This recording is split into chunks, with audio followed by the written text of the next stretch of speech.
Top quality और consistent performance के लिए सिर्फ सिल्वर पंप्स। टॉप क्वालिटी और कंसिस्टेंट परफॉर्मेंस के लिए सिर्फ सिल्वर पंप्स, नाम याद रखना। मुंडे यांच्या पत्नी आमच्या भगिनी ज्ञानेश्वरीताई मुंडे यांची आज मी भेट घेतली।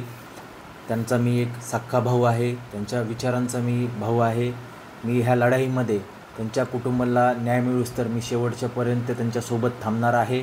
आणि त्यांनी आत्मदहनाचा इशारा बीड पोलीस प्रशासनाला दिलता, कारण त्यांना त्यांचे पती महादेव मुंडे यांचे जे आरोपी आहेत ते अजून मोकाट फिरतात, ते निष्पन्न झाले पाहिजेत। ते निष्पन्न होऊन त्यांना प्रशासनाने अटक केलं पाहिजे, ह्यासाठी त्यांनी आत्मदहनाचा इशारा दिलता। आज त्यांना आत्मदहन करण्याची वेळ आली म्हणजे आपण विचार करू शकतात की बीडचं पोलीस प्रशासन पाहिजे तेवढ्या गांभीर्याने ह्या प्रकरणामध्ये लक्ष देणं आहे। पण मला आशा आहे की बीडचे पोलीस अधीक्षक साहेब ह्या प्रकरणामध्ये लक्ष घालतील, त्यांना आत्मदहनापासून रोखतील आणि त्यांच्या कुटुंबाला न्याय देतील।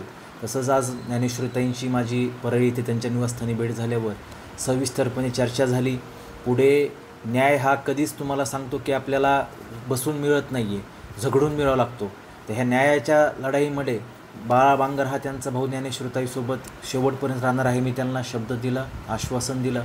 आणि न्याय मिळवण्यासाठी आम्ही ह्यानंतर ह्याचं स्वरूप जर आरोपी येत्या काही दिवसांमध्ये निष्पन्न झाले नाही तर आंदोलनाचं स्वरूप हे फार मोठ्या प्रमाणात ही एक चळवळ उभा राहून आम्ही न्याय मिळवण्यासाठी रस्त्यावर उतरणार आहोत। तुम्ही काही दिवसापूर्वी प्रेस घेऊन एक मोठा दावा करण्यात आला होता की कराडींच्या सहकार्यांच्या त्यांच्या पतींचा खून करण्यात आलेला आहे, त्यांचं मासिक भेटलं होतं, त्यानंतर पोलिसांनी तुमचा जबाब घेतला होता।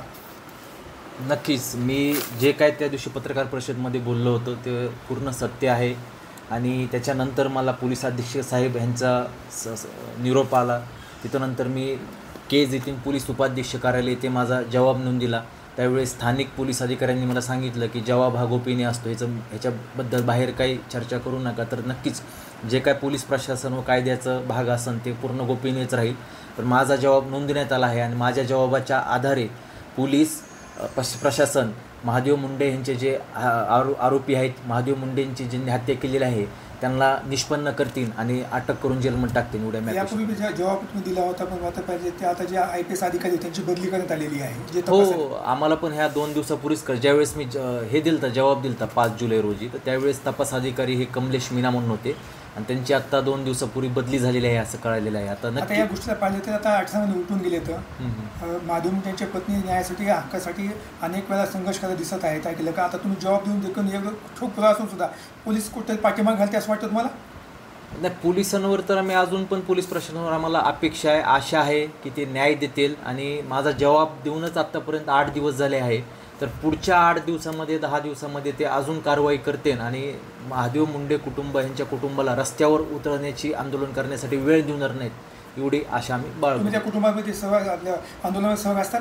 हो, मी यांच्या पूर्णपणे जे काय महादेव मुंडेंसाठी आंदोलन उभं करण्यात येईल त्याच्यात पूर्णपणे मी, माझं परिवार, माझं कुटुंब आम्ही पूर्णपणे सहभागी असतो। म्हणजे एवढं झालं की जसं मी पहिलंच म्हणलं आहे, जसा माझा भाऊ सतीश आहे तसे बाळाभाऊ बांगर माझ्यासमोर म्हणजे प्रत्यक्ष मला सख्या भावापेक्षा जास्त आज त्यांनी प्रोत्साहित केलं आहे की ताई खंबीर राहण्यासाठी आपण सगळे पाठिंबा देऊत, आपण न्याय हा तर घेणारच आहे, काही पण करून न्याय हे मला पाहिजेच आहे।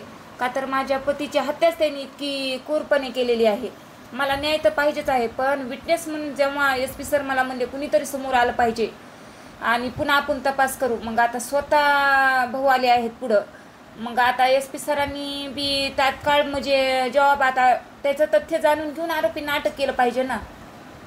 आता या गोष्टीला 17-18 महिने उलटून गेले तर?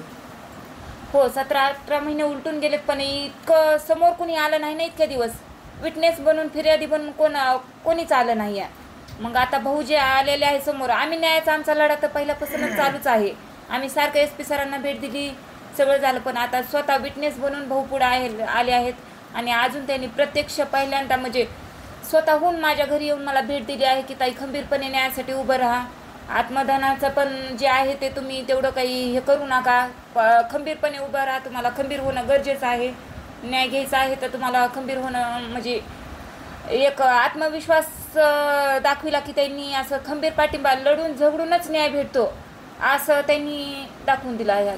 काही साधारणतः अधिकाऱ्यांच्या बदल्या म्हणजे सानप सरांपासून बदल्याच होत गेला, आता हे 7वा अधिकारी आहेत जे तपास जे देत चाललेले आहेत ते 7वे म्हणजे पोलीस अधीक्षक आहेत.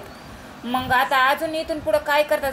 स्वतःशी SP सर म्हणले होते की मी स्वतःहून लक्ष देईल, पण तरी पण अधिकारी बदलत आहेत. आता जॉबाहून अजून SP सर काय करतात ते पाहणं गरजेचं आहे.